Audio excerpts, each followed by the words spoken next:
Bienvenidos. Hoy tenemos sobre la mesa un texto realmente especial, casi una fábula para nuestros tiempos. Se titula Siete ríos del bosque eterno, un cuento sobre la arquitectura del fluir. Suena muy evocador, ¿sí? Lo es. Es una historia que a través de unos animales en un bosque explora ideas muy profundas sobre cómo alcanzar metas, cómo crear hábitos y, sobre todo, la diferencia entre esforzarse hasta el agotamiento y, bueno, fluir. Claro, nuestra misión hoy es desgranar un poco esa sabiduría y ver qué podemos sacar en claro. La pregunta que nos deja flotando es ¿cómo podemos dejar de perseguir nubes y empezar a construir ríos que nos lleven a donde queremos ir sin agotarnos? Es que aborda una sensación muy universal, ¿verdad?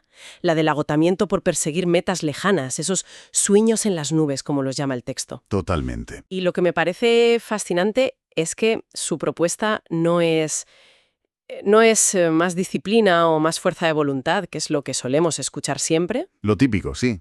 Propone una arquitectura, casi una geometría para el éxito, convirtiendo conceptos que son muy abstractos, como la constancia, en metáforas visuales muy potentes.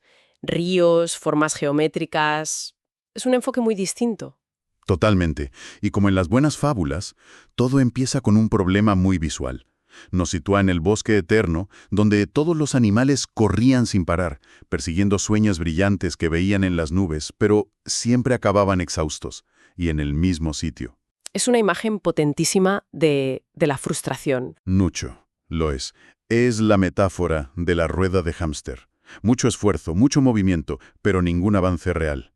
Y el texto lo enfoca en 7 pececillos de colores que tienen un objetivo claro: llegar a la gran cascada de los deseos.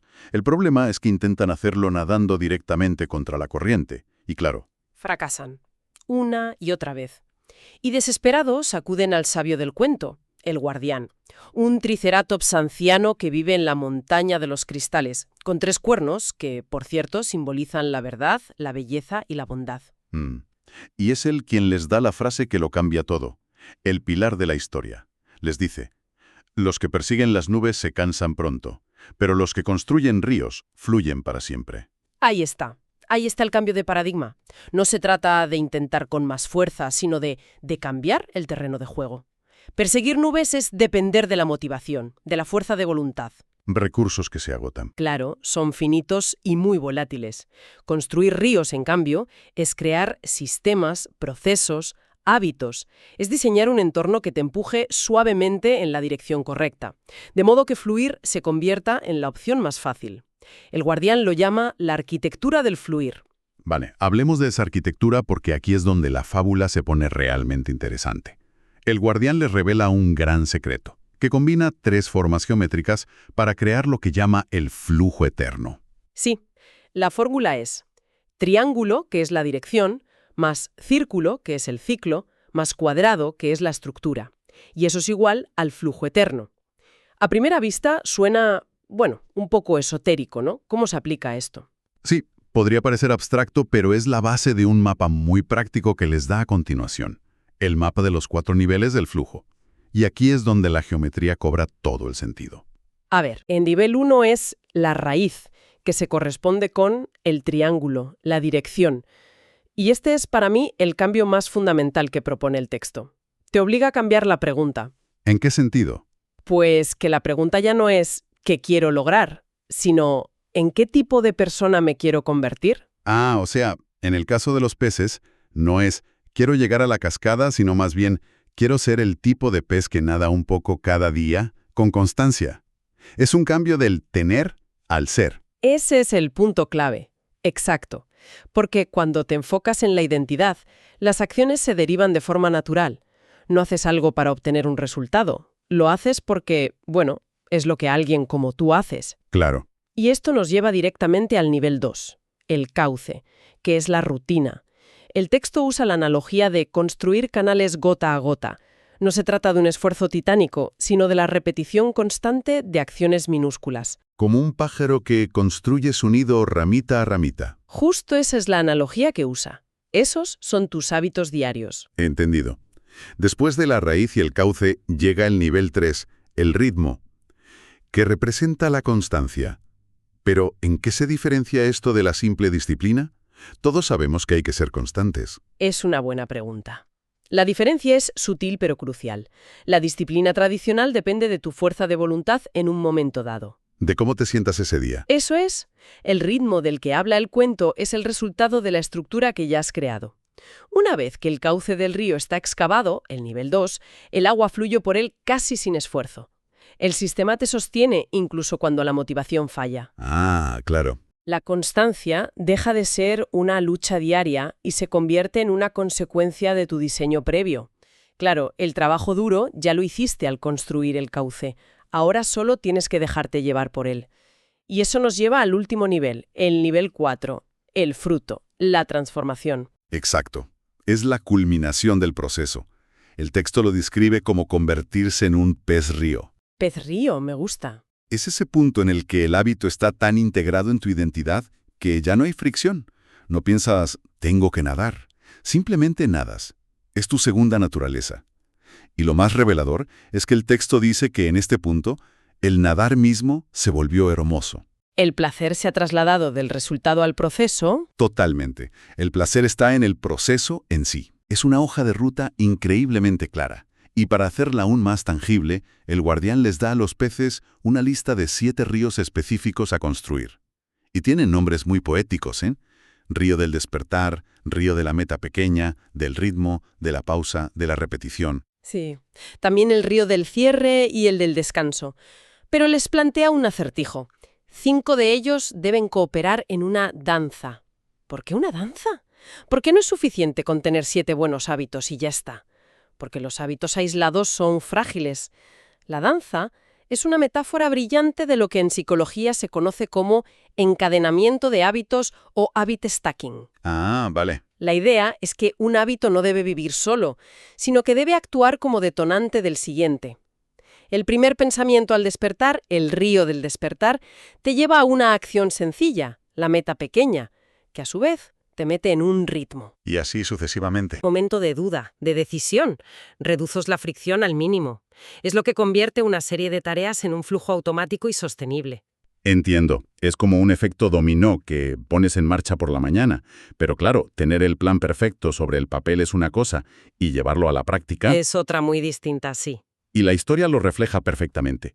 Entramos en una parte que se estructura como tesis, antítesis y síntesis. La tesis es el primer intento y es un fracaso total. El esperado fracaso. Es muy realista. Cada pez intenta aplicar el sistema a su manera y cae en las trampas clásicas.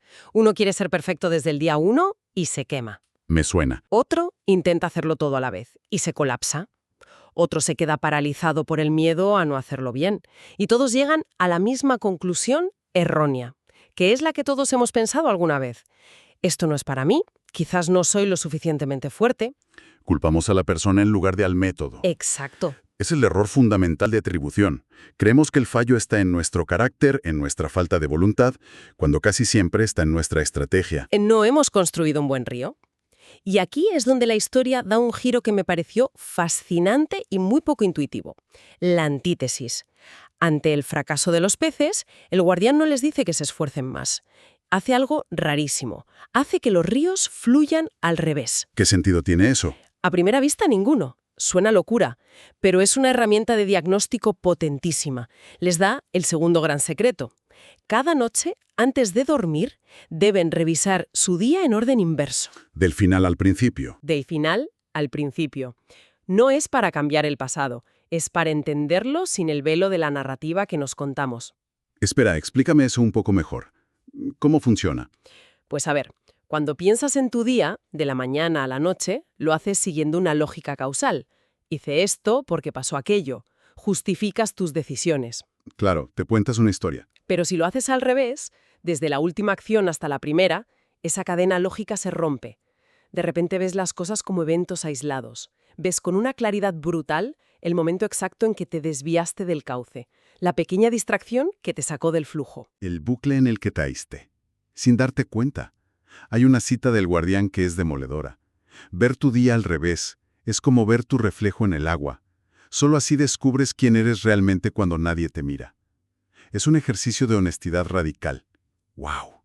Eso es mucho más profundo que un simple diario de gratitud. Es casi una auditoría de tu propio comportamiento. Y después de esta revelación, de esta antítesis, llega por fin la síntesis, el baile de los 7 ríos. ¿Correcto? A la mañana siguiente, armados con esta nueva autoconciencia, los peces intentan algo diferente. Ya no nadan solos. Nadan juntos. Nadan juntos, en secuencia, uno detrás de otro, creando esa reacción en cadena, esa danza de la que hablábamos, y esta vez funciona. Empiezan a fluir. Y es ahí cuando descubren el tercer gran secreto. Se dan cuenta de que ellos mismos se han convertido en ríos. Ya no luchan contra el agua, son parte del flujo. Creo que aquí entienden la lección más importante de todas, ¿no? Desde luego. Que el sistema es más poderoso que la meta. Mucho más poderoso. Porque la meta es un punto en el futuro, frágil y lejano. El sistema es tu compañero diario. Es lo que te sostiene cuando tienes un mal día, cuando dudas, cuando no tienes ganas de nada. La meta te juzga. La meta te juzga por el resultado. El sistema te apoya en el proceso. En ese momento, la identidad de los peces y su proceso diario se fusionan por completo. Ya son peces río. Diga el desenlace. Pasan las estaciones y un día, casi sin darse cuenta, se encuentran frente a la gran cascada. Sin el esfuerzo agónico del principio, sin la lucha desesperada, simplemente llegaron. Y aquí viene el detalle que para mí es la moraleja de toda la historia. El texto dice que llegar ya no les importaba como antes, porque el viaje había sido más hermoso todavía. Ese es el premio real. Y la frase final del guardián lo sella de una forma inolvidable. Les dice, no era sobre llegar, era sobre convertirse en el tipo de pez que puede fluir eternamente. Uf, Ya no necesitan la cascada, porque ustedes mismos son la cascada. hay que pararse a pensar en eso un momento. Ustedes mismos son la cascada. La idea de que tu identidad se fusione con tu proceso hasta el punto de que la meta externa se vuelve casi irrelevante es increíblemente potente. Representa el nivel más alto de transformación. Cuando encuentras tanta satisfacción y significado en el proceso diario, en el nadado, el resultado externo deja de ser la principal fuente de validación. El objetivo era otro. El verdadero objetivo no era un lugar, sino un estado del ser. Convertirse en ese tipo de pez era el verdadero premio. Entonces, si tuviéramos que destilar la idea central de este cuento, sería esa. La profunda diferencia entre la frustración de perseguir una meta lejana, que depende de una motivación que va y viene. Y el poder de construir un sistema diario que no solo te lleva a la meta, sino que te transforma en el camino. Hay un verso de la canción de los 7 ríos que lo resume bien. Construye un río cada día, brazada tras brazada sin parar, y el río mismo te llevará donde necesites estar. Es una síntesis perfecta. Y el cuento nos deja con una última pregunta, un último acertijo para que reflexionemos. El guardián plantea por qué el sistema siempre le gana la meta. Y él mismo responde. A ver, porque la meta te abandona cuando fracasas, pero el sistema te abraza y te dice, inténtalo de nuevo mañana. Es una idea muy compasiva en realidad. Mucho. Y la reflexión que nos deja flotando es precisamente esa. Nos invita a mirar nuestra propia vida y preguntarnos, ¿en qué áreas estamos dependiendo demasiado de una meta que nos puede abandonar al primer tropiezo? ¿Y dónde podríamos, en cambio, dedicar nuestra energía a construir un sistema, un pequeño río que nos abrace y nos sostenga día tras día, pase lo que pase?